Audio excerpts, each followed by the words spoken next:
Yes, hello, good afternoon, Itulay Cuties. Are we online already, Tutorom? Yes, Chotoka, we're already online.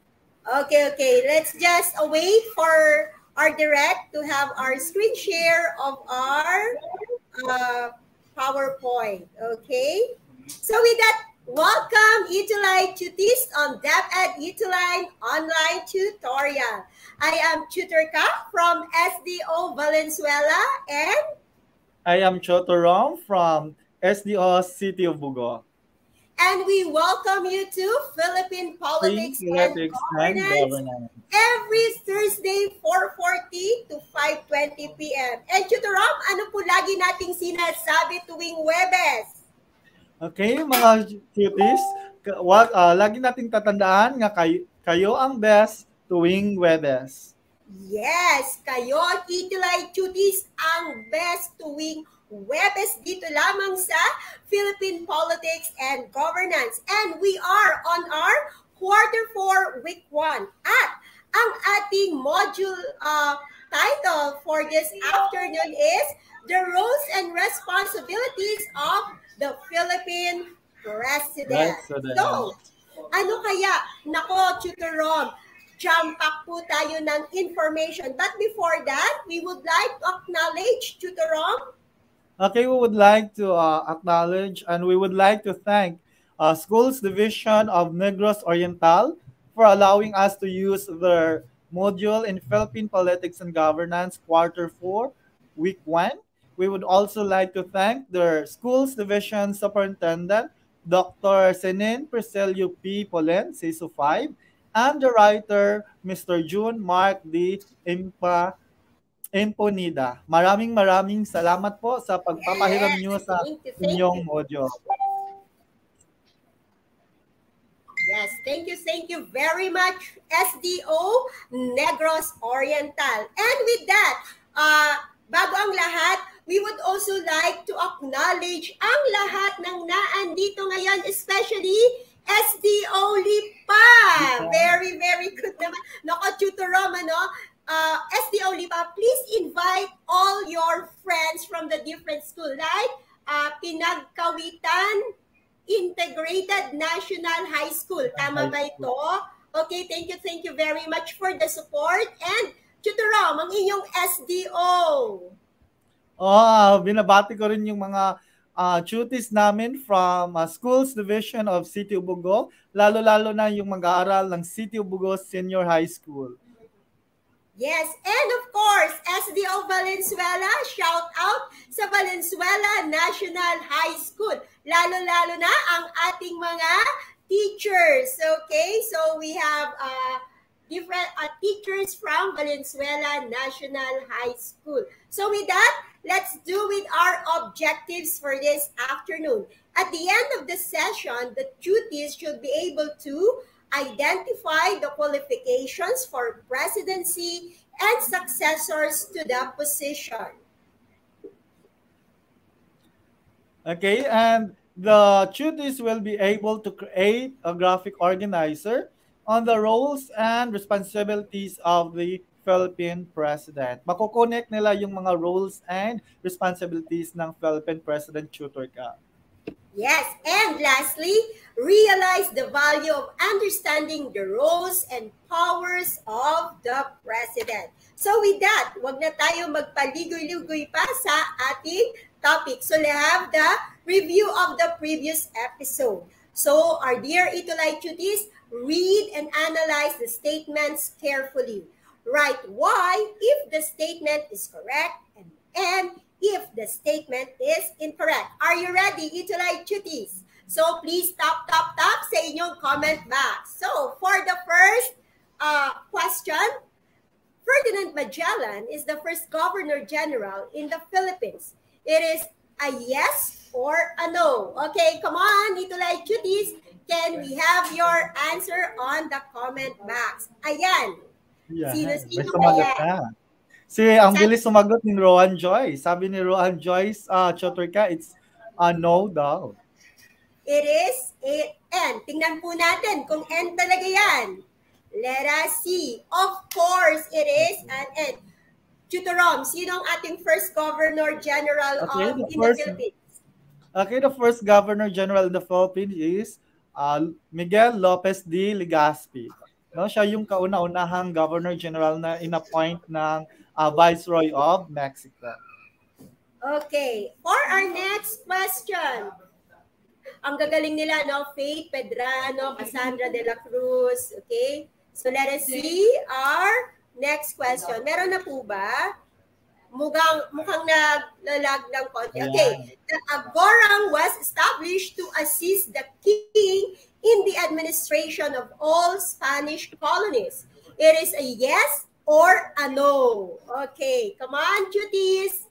Type your answer. Tinitingnan ko kasi yung monitor ko rito, Tutorom. Ang dami-dami nating cuties this afternoon. Ayan. Ang tatalino ng mga cuties natin. No? Ang daling sumagot nila, Chotorka. Yes. Sabi ni Cassandra de la Cruz, Katap, it's a no. Sabi ni Renz Guyver, Kalyanta, ang ating Hall of Famer na cutie. It is a no. So tingnan natin ang answer. What is it? Okay, it is a no. Ano, Tutorom, ang tamang sagot? Okay, ang tamang sagot dyan, Chotorka, is the Council of Indies. Kasi yung Agorang, Chotorka, yun ang mga, yun ang advisors ng mga sultan, raja, or ng datu. Tapos yung Council of Elders, Council of Indies, yun naman yung advisor ng Governor General during the Spanish period here in the Philippines, Chotorka. Yes. Next one, our third. The highest judicial body under the colonial government was the Royal Audiencia. Okay, it is a yes or a no. Let us see your answer, cuties. Okay. Hello to Shen Angel. Okay, Rowan Joyce, sabi niya, it's a yes. Sino pa kaya ang merong sagot, Tutorom? Sabi din ni Joyce, it's a yes. Si Cassandra, yes. No? Maraming nag-yes, Chotorka. Yes, tingnan natin kung talagang na-remember. Okay, very good. It is a yes. Alam nyo, cuties, natutuwa kami ni Tutorom kasi actually, parang 2 weeks yung lapse natin, di ba? Pero may recall pa sa kanilang memory ang ating mga napag-usapan. Okay, for the fourth one, the highest position that a Filipino can attain is the gobernadorcillo during the Spanish colonial period. It is a yes or a no. Cuties, type your answer. Okay, tingnan natin. Sino kaya ang una? Ang unang sumagot talaga si Rowan, no? Parating nauna si Rowan Joyce. Sabi ni Rowan Joyce, it's a yes. No? Yung si Romsel, yes. Si Renz Guyver, yes. No? Ang bilis sumagot ng mga cuties from Lipa City, Chotorka. Okay, Chotorka, it's a yes ba? Yes, it is a yes. Okay, next, for our last question. The first Supremo of the Katipunan is Andres Bonifacio. It is a yes or a no. Okay, cuties? Type your answer. Nako, Tutorom, parang magkakaroon tayo ng panibagong cutie of the week. Yes, okay. Let us see. Sabi ni Rowan Joyce, Chotorka, it's a yes. Yes. Sabi ni Zern, it's a yes. Si Romsel Joyce, it's a yes. Ano bang tamang sagot, Chotorka? It is a no. Tutorom, sino yung first Supremo ng Katipunan? Okay, ang kauna-unahang Supremo ng Katipunan ay si Judyato Arellano. Hindi po si Andres Bonifacio. Okay. And with that, congratulations sa lahat ng cuties natin na nag-participate for this portion. And now, we go on with our topic this afternoon, the roles and responsibilities of the President in the Philippines. So, we have 3 branches of the government. Bali, papasadahan lang natin to. cuties, ano? Kasi alam namin na during your junior high ito ay diniscuss na sa inyo ng inyong mga AP teachers regarding the three branches of the government. We have the judicial, the legislative, and the executive. And they have their own functions and responsibility na ginagalawan dito sa gobyerno natin. And just to remind everybody that the Philippine government seeks to act in the best interest of its citizens through this system of check and balance. Ibig sabihin, walang overpowering sa three branches of government. Hindi pwedeng mas superior si executive dahil nandun si presidente, or mas powerful si judiciary kasi nandun yung justice system, or mas higit na nakakalamang si legislative kasi nandun yung lawmakers natin. They have the check and balance ng mga functions ng different branches. So, pag nakikita ni judicial na medyo ang executive at legislative ay nagkakaroon ng misfunction sa kanilang mga branches, pwedeng i-check ni judicial yon. Same with executive and legislative. Okay? So, we have episodes exclusive for the judicial and the legislative. This afternoon, we will focus on the executive branch. Okay, so for the first topic of it is the qualifications of the president and vice president.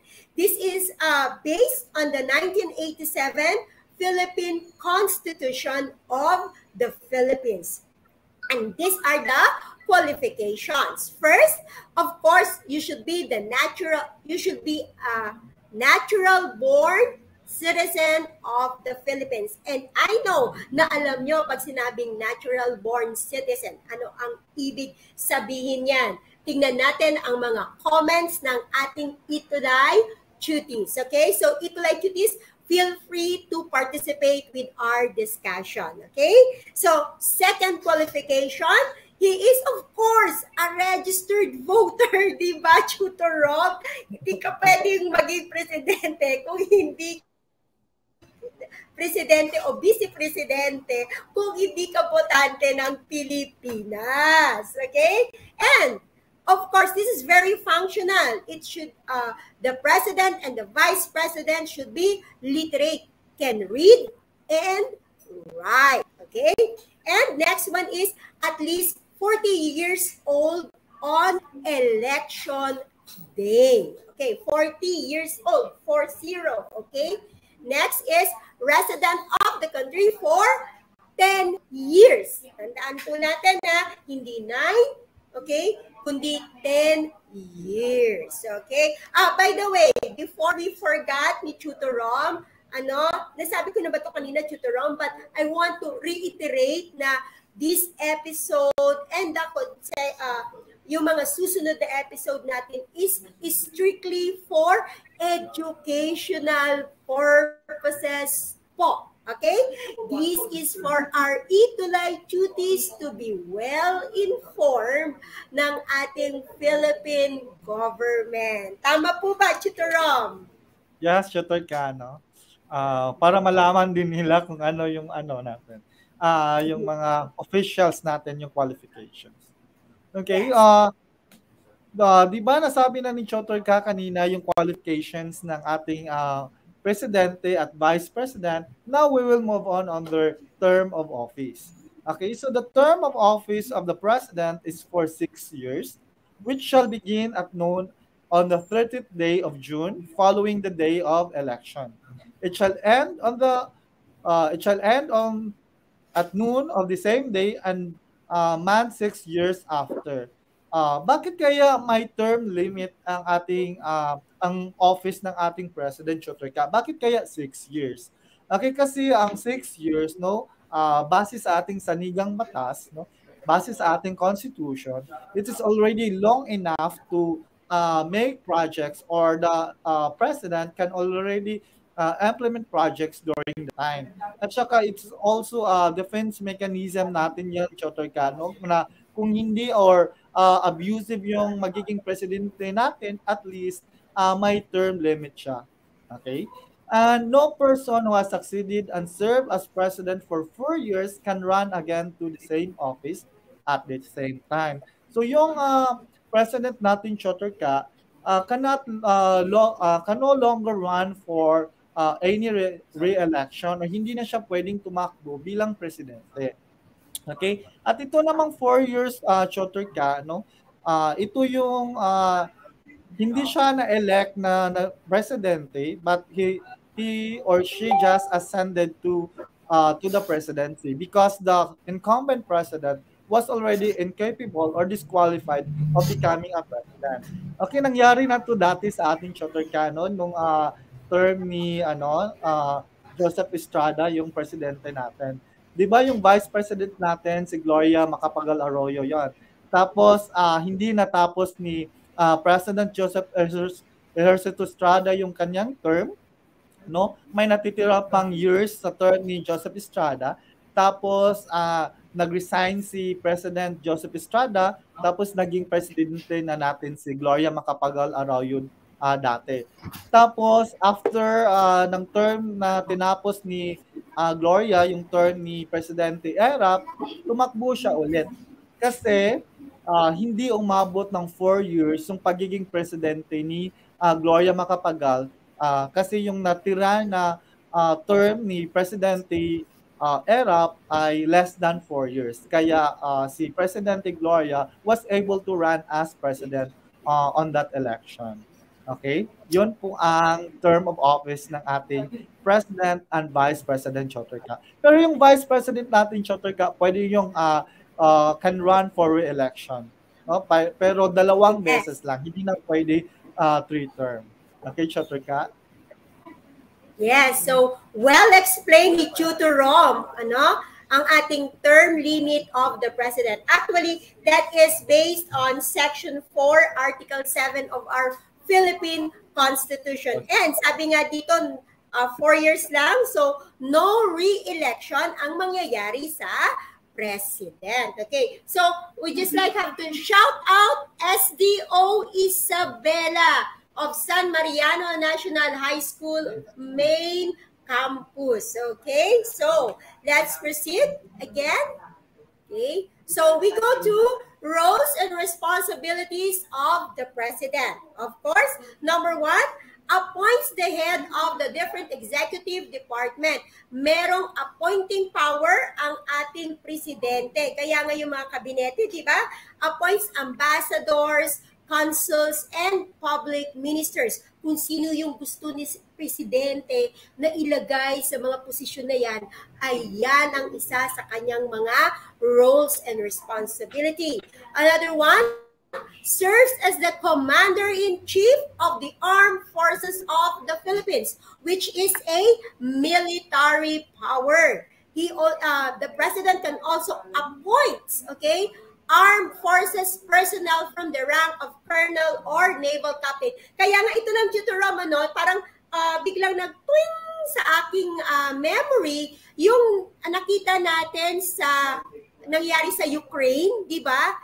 Yung presidente, that's one example or showing of the president, his role and responsibility as the commander-in-chief of the armed forces, di ba? Hindi niya sinabi na, oy, presidente ako, kailangan ito na yung gagawin ko. Hindi. Ginawa niya, lumabas siya ng kanyang office of the president at what did he do? Sinuot niya is yung kung ano yung suot ng isang sundalo, sinuot niya at talagang sumuong din siya doon sa gera, di ba? Hindi lang siya basta nag-command, but he became part of the frontliner. Yun ay isang magandang ng pagpapakita ng roles and responsibility ng pagiging presidente. But of course, di ba, may kanya-kanya rin limit yung mga presidente ng bansa natin. Siguro yun yung values na meron yung presidente ng Ukraine, di ba? Pero it's one of the responsibility, okay?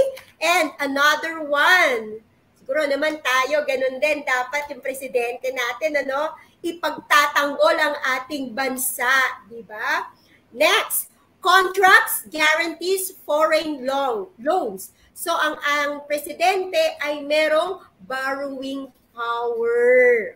Okay? So, he can negotiate foreign treaties. Okay? So, makes appointments not otherwise provided for by the laws. Okay? Another one is the president has a control power in the way of suspense the writ of habeas corpus. Okay? Next one, we have, okay, tingnan natin. Okay na ba yung PowerPoint? Lumabas na ba? Okay, the president can declare martial law. At ito ay nangyari during what?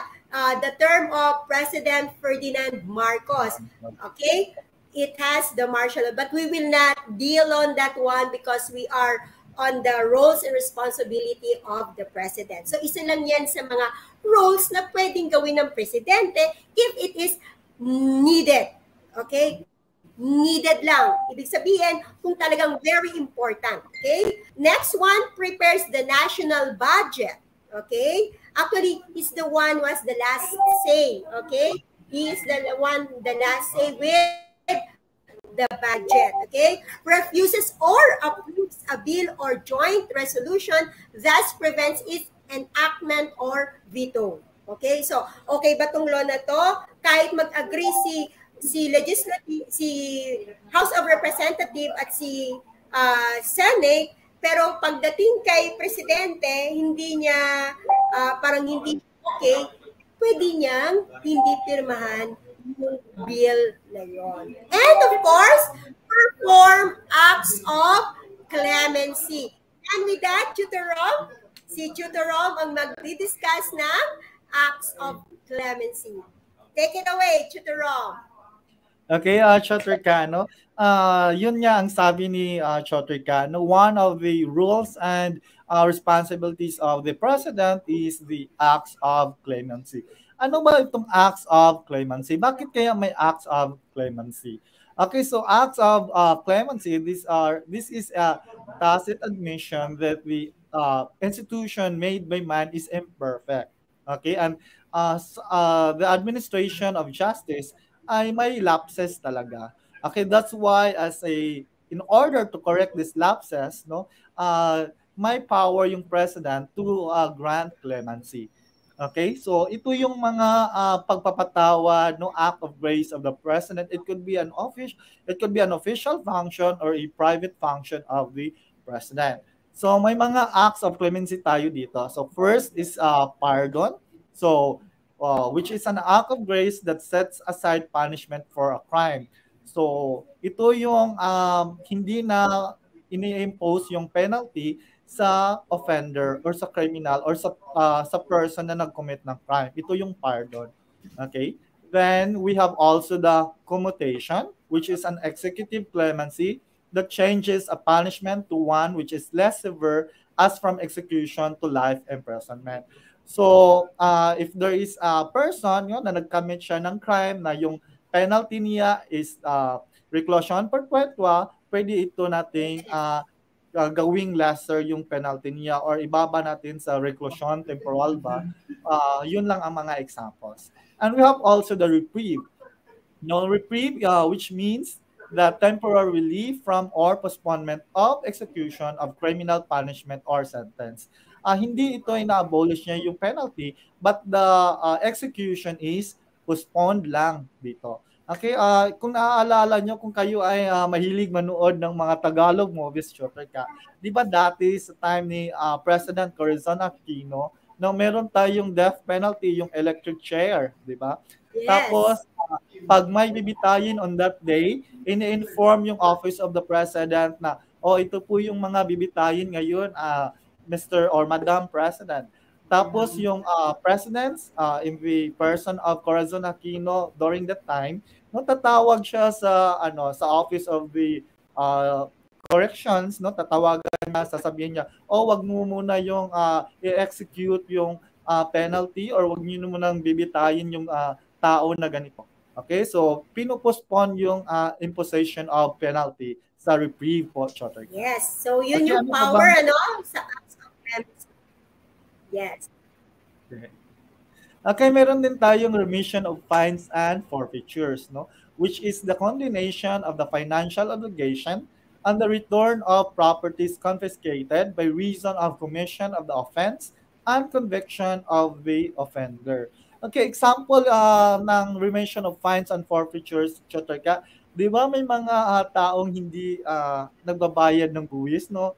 Parang mga delinquent payers sila.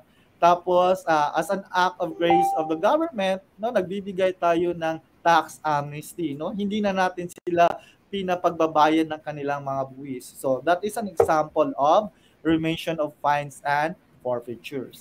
And we have also the amnesty. No, amnesty denotes the general pardon to rebels for their treason and other high political offenses of the forgiveness which one sovereign grants the offender of the law of nations. Okay, may mga kasamahan tayong mga Pilipino, di ba, Chotrika, na nanumundok at nag-rebelde against ng ating gobyerno. Tapos, alam naman natin na may kanya-kanya tayo talagang reason bakit natin ginawa yung mga ganon na actions. No? So, Yes. yun, may power ang presidente na sila ay patawarin sa kanilang mga crimes na ginagawa. Okay, we have also to take note that amnesty is only available for political crimes, no? Kagaya ng rebellion at saka treason.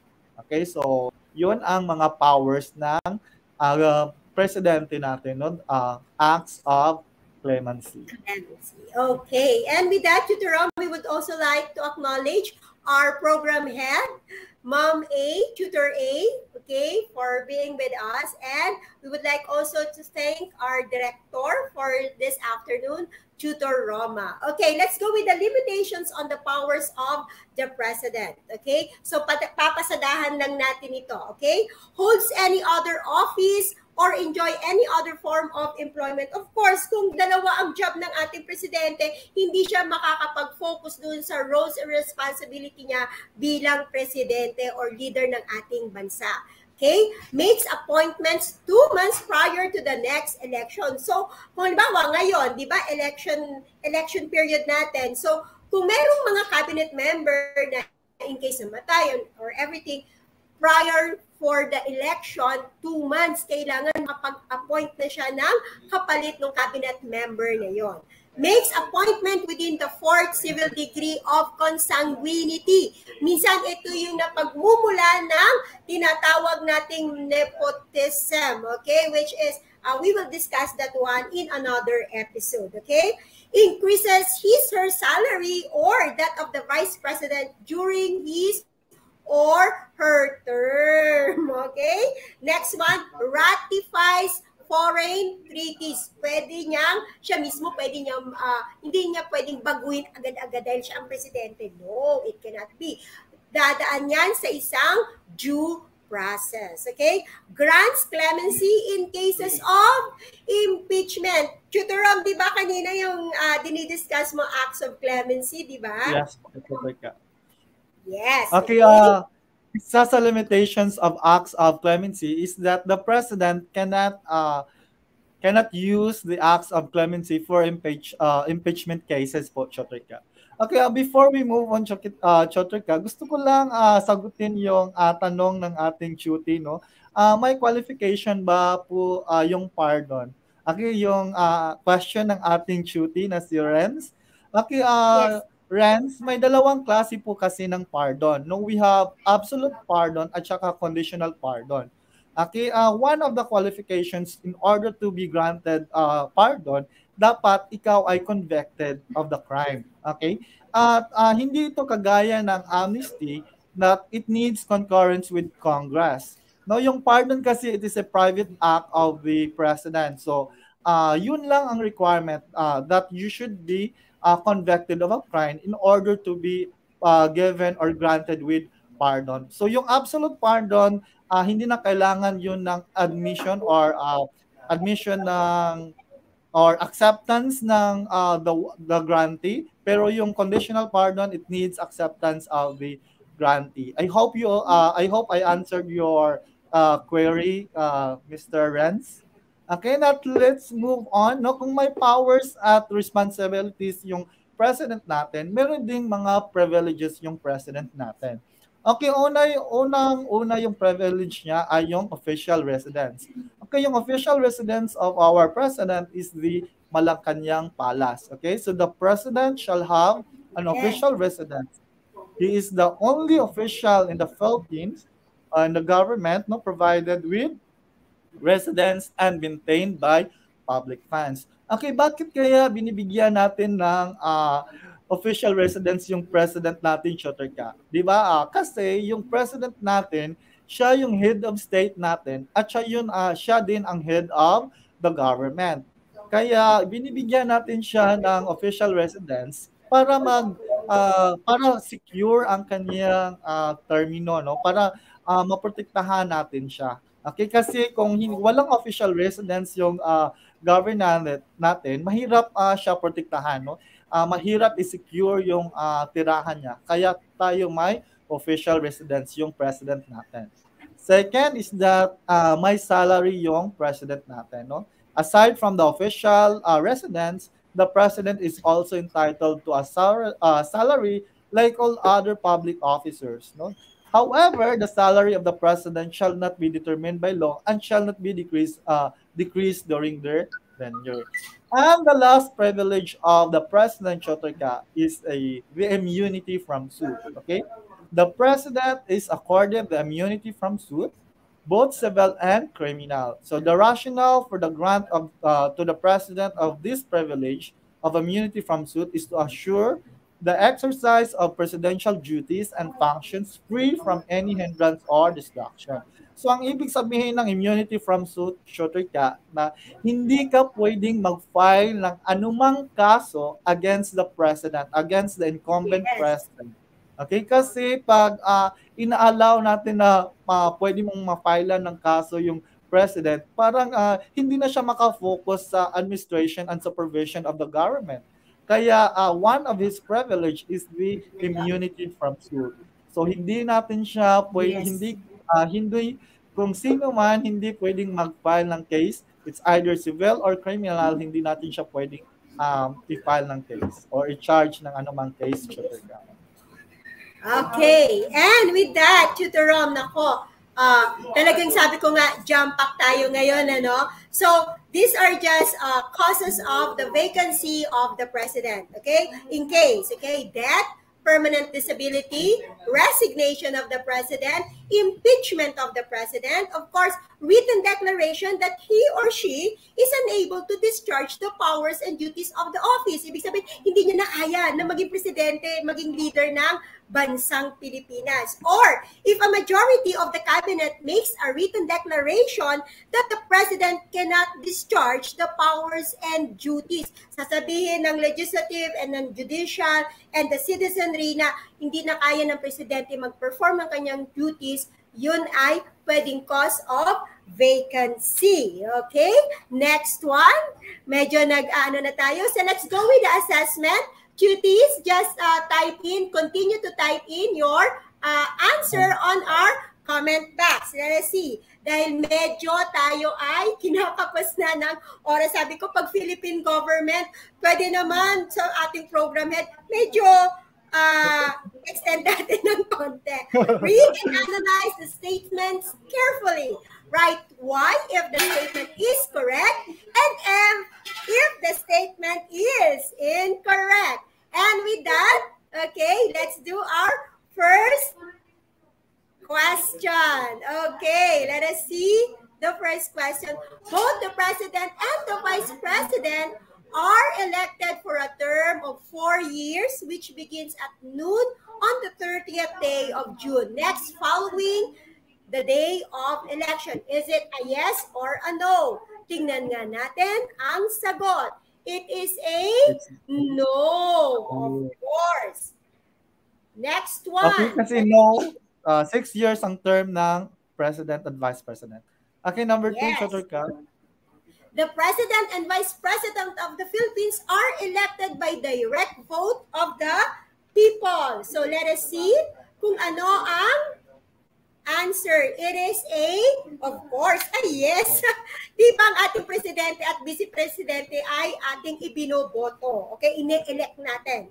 Number 3, the president may grant executive clemency in cases of impeachment. Ito na, yung kaninang sinasabi ni Tutor Rom. It is, of course, no. Okay. And for number 4, let us see. The president enjoys immunity from suit. Kasasabi lang ni Tutor Rom. Ano ang sagot? Yes. Okay. And the last one. Before we go, the president is not eligible for any re-election. Tingnan natin ang sagot. Of course, yes. Okay? So with that, thank you very much for our tuties. These are your humanities and social sciences tutors for second SEM. And with that, on this note, we would like to say, Diyos mabalos sa Indogabos. Tutor Rom? Daghang salamat kaninyong tanan.